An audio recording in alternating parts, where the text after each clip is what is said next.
Amanya ndobozi bamta MSMX representing straight out SMX Media ba subscribers ba SMX Media ne yongera okubeera nga mbebaliza ddala olw'okubeera nga musobodde okubeera nga musubscribing. Nawe laba story eno for the first time naye nga subscribing nga ku SMX Media mu weeks 2 waliwo ekipi ekigenda okubeera nga chief kyalinga wanene ku SMX Media. Ngenda kusaba gwe wenna na celebrity gwe wali oyagaddeko wanene mu Uganda osobola okubeera nga osubscribing kubanga ekijja kigenda beera nga kiconnectinga fan ne celebrity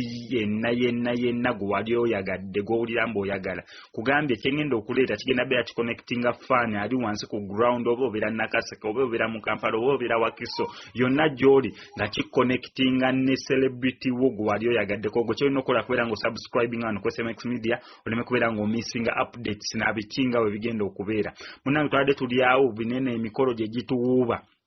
Eddie Kenzo nga jimutwala munange bamubukinga nanti be bamu ku ba celebrities betulina mu Uganda baba mu ku bayimbi abali relevant wa vibrant wali mu industry ya Uganda niranga omuleta ku mukolo. Eddie Kenzo akuba ebivulu byonna byonna byabuli kala libera somero omutute okubeera nga entertaining abana ba high school ba solo ba entertaining omutwala nga agenze ku entertaining abana ba university asobola okubaira nga atipolinga off omutwala nga omutute ku kivulu kiri outside bonna kubagatta asobola okubeera nga akikola ne omutwala nga agenze kuyimbira ku mikolo Eddie Kenzo n'ennyimba ezisobola okubeera nga zifulumya abagole oba zosobola okuyimbira ku mikolo ng'egyo kwanjula mbaga n'ebisigadde. Eddie Kenzo bamuyise we batunira ku mukolo gwabadde gwa mbaga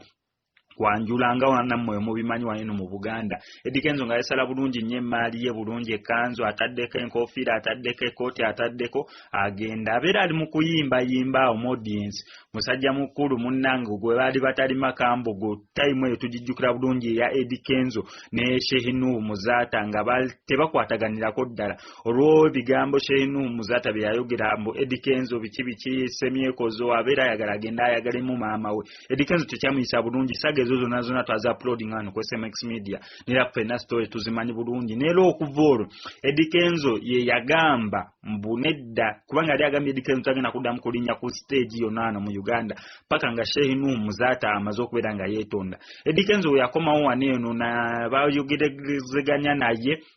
Sine Shehinu Muzata abula abantu abakulu mu ddiini y'Obusiraamu ne bamuyita Eddie Kenzo namugamba waayo oli omusajja mukulu Shehi Mulamba so tosuubira mbu agenda kujja yeetondere gwe kwegamba. Eddie Kenzo n'akakkana n'agamba akitadde yamusonyiye wadde nga submission ya project yava wa Shehinu Muzata direct mbu Eddie Kenzo nsonyiwa Eddie Kenzo asobola okumusonyiwa wabula Eddie Kenzo bayogerezeganya naye abantu abakulu mu ddiini Eddie Kenzo n'asobola okubeera nga ekyakyesonyiwa n'agamba musonyiye ekyo kankite nkyesonyiwe nira bw'ate Eddie Kenzo n'akyesonyiwa wakati bino byagenda okuyimba ku mikolo egy'enjawulo. Eddie Kenzo gyamusudde ku Shehinu Muzata nga ali eri mu audience musajja mukulu atudde be bamu ku bagenya abakulu abayite bulungi nnyo ate nga bakoze social distance nga bayambadde mask bulungi kwegamba Eddie Kenzo abadde ali mu kubeera nga ali mu kuyimba obuyimba bwe nga walina okubeera nga akwasaganya omulimu gw'okubeera nga afulumya omugole agenda okulaba Shehinu Muzata nga mwali mu audience okusinzira ku nkye babadde basuubira si kyekyabadde wabula Eddie Kenzo olw'omutima gw'omulungi yatambudde butambuzi mpolampola n'agenda n'asobola okubeera nga akusikamuko mu mikono gya Shehinu Muzata n'amukwatamu mu bugalo kwegamba ne basanyuka nga bonna balaga bali happy. Ensonga ziri ezaaliwo Eddie Kenzo alaga yamuvinga ne Shehinu Muzata ndooza main ye yali yakugezaako berawo point gy'akola lwakuba yagikola oba mu ngeri etaali nnungi oba eteesanyusa Eddie Kenzo naye nga ye musajja mukulu naye munaddiini mulungi ate nga tasobola alemerako eyo nsonga kubeeraawo ng'ayimbirira ekyo nga naye alaga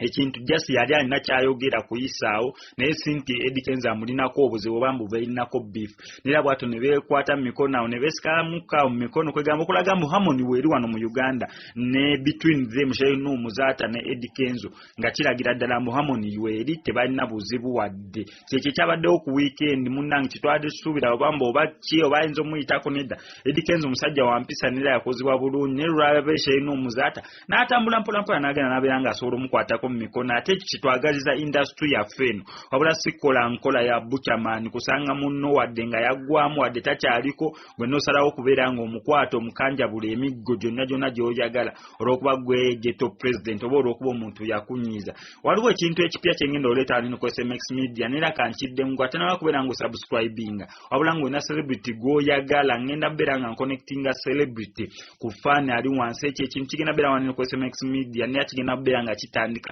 as soon as possible go chono kola kusubscribinga wano ku SMX Media oleme kubeera ngo missing any updates wano ku SMX Media amanya dobo nsigadenze mu SMX representing straight out SMX Media I sign out